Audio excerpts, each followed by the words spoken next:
Agora estamos olhando para este canto de Wadi Wajir. Estamos entrando onde os israelitas teriam saído da principal rota comercial de Gósen, de onde viemos.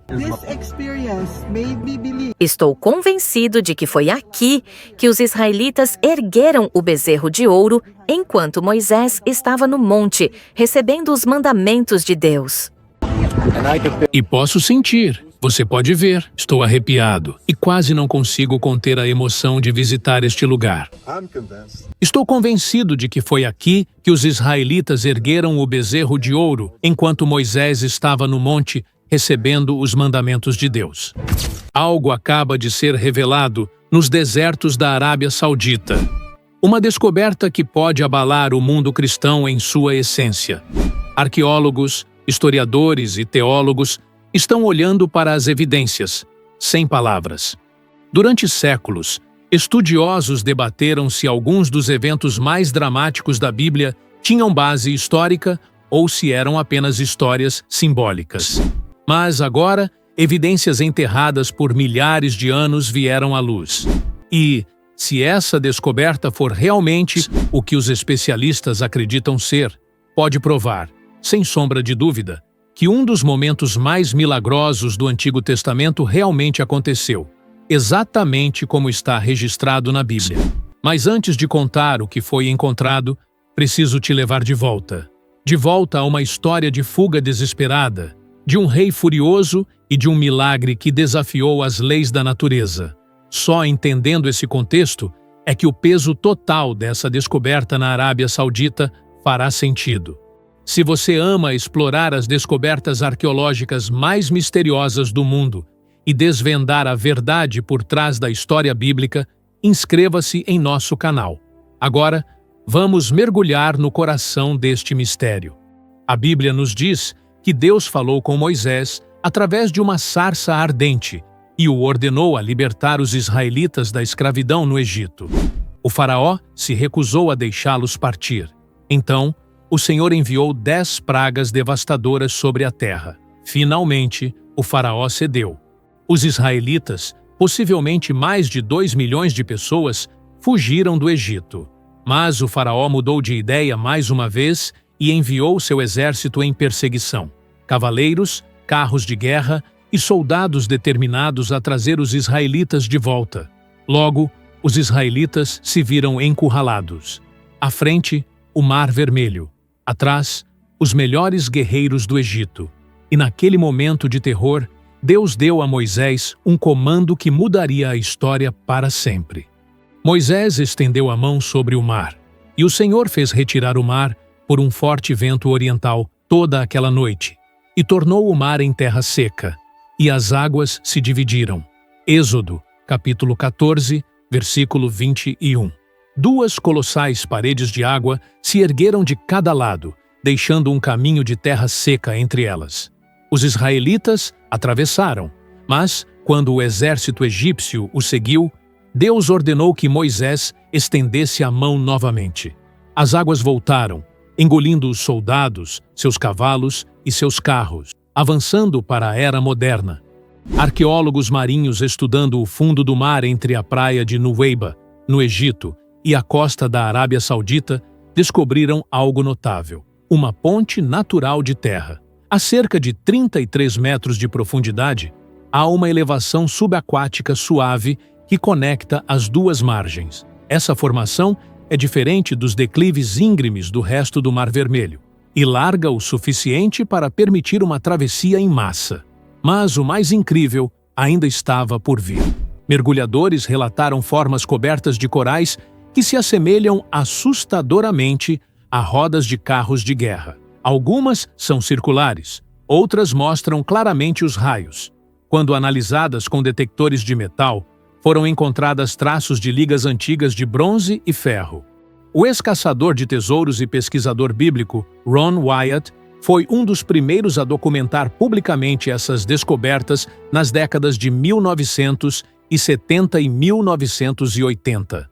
Embora suas alegações tenham gerado controvérsia, expedições posteriores, incluindo mergulhadores independentes, fotografaram repetidamente essas formações de corais. Mesmo os céticos admitiram que a semelhança é impressionante, e o local corresponde precisamente à descrição bíblica. Depois da travessia milagrosa do Mar Vermelho, os israelitas seguiram pelo deserto em direção ao Monte Sinai.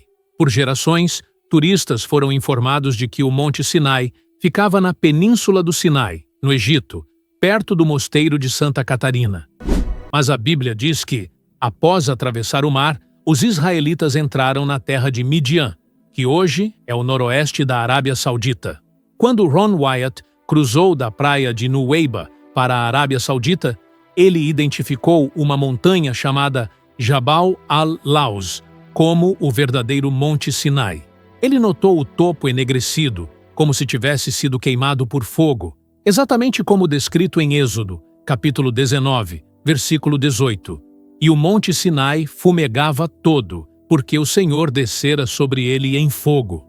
Na época, as autoridades sauditas cercaram a área, proibindo o acesso público. Mas, nos últimos anos, fotos e vídeos do local surgiram, mostrando conexões notáveis com os relatos bíblicos. Perto de Jabal al-Laus, há um poço que a tradição islâmica, com mais de 1000 anos, identifica como o local onde Moisés conheceu as filhas de Jetro. Êxodo, capítulo 2. Nas proximidades, há um oásis cheio de palmeiras que os locais ainda chamam de Elim, exatamente como em Êxodo 15, 27.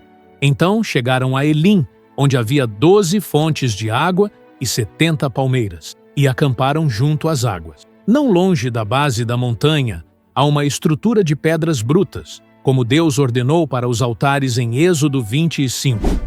Escavações revelaram pilhas de ossos de animais, possivelmente de sacrifícios feitos durante a permanência de Israel no monte. Ao redor do local, pedras erguidas que alguns pesquisadores acreditam ser marcadores de túmulos, talvez dos 3.000 israelitas mortos, quando Deus julgou o povo por adorar o bezerro de ouro. E os filhos de Levi fizeram conforme a palavra de Moisés, e caíram do povo naquele dia uns 3.000 homens. Êxodo 32, 28. E nas falésias ao redor, gravuras antigas de touros e bezerros foram encontradas, testemunhos silenciosos da idolatria que ali ocorreu. Mas talvez o elemento mais impressionante da região seja uma rocha enorme rachada ao meio, com mais de 15 metros de altura, no topo de uma colina. Na base, canais profundos estão gravados na pedra, evidência de erosão por grande volume de água, em pleno deserto árido. Poderia esta ser a rocha de Horebe, golpeada por Moisés para jorrar água para os israelitas sedentos? Êxodo 17, 6. Eis que estarei diante de ti ali sobre a rocha em Horebe, e tu ferirás a rocha, e dela sairá água, e o povo beberá. E Moisés assim fez, à vista dos anciãos de Israel. Por que isso importa?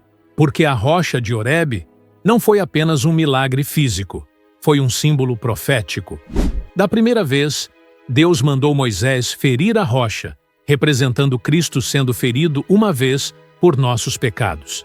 Da segunda vez, Deus mandou apenas falar à rocha, mas Moisés desobedeceu e a feriu novamente, deturpando o significado de que o sacrifício de Cristo é único e definitivo. Assim como Moisés, representando a lei, não pôde levar Israel à terra prometida, a lei não pode nos conduzir à salvação.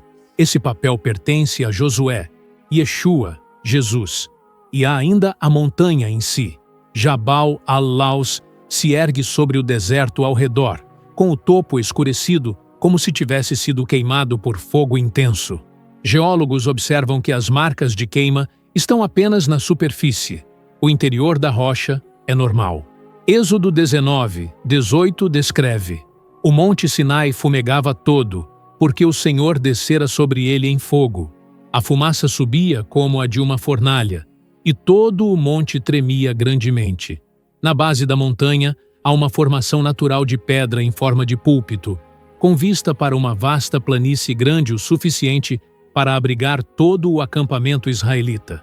É quase possível imaginar Moisés ali, segurando as tábuas dos 10 mandamentos, enquanto o povo aguardava em reverência. Se esses locais na Arábia Saudita forem realmente os verdadeiros pontos da jornada do Êxodo. Eles confirmam que os milagres das Escrituras aconteceram em lugares reais, na história real. A travessia do mar, a entrega da lei, a água jorrando da rocha, não são mitos. São atos de Deus, preservados em pedra, coral e deserto. E ainda hoje falam conosco. O Deus que abriu o mar ainda abre caminho para o seu povo. A rocha ferida, Jesus Cristo, ainda oferece água viva a todos os que têm sede. Vivemos em uma época em que a fé é atacada e a Bíblia é tratada como mito. Mas as pedras e o fundo do mar clamam. Essas descobertas não são apenas relíquias do passado, são lembretes do Deus vivo que ainda guia seu povo hoje. A erva seca-se, a flor cai, mas a palavra de nosso Deus permanece eternamente. Isaías 40:8.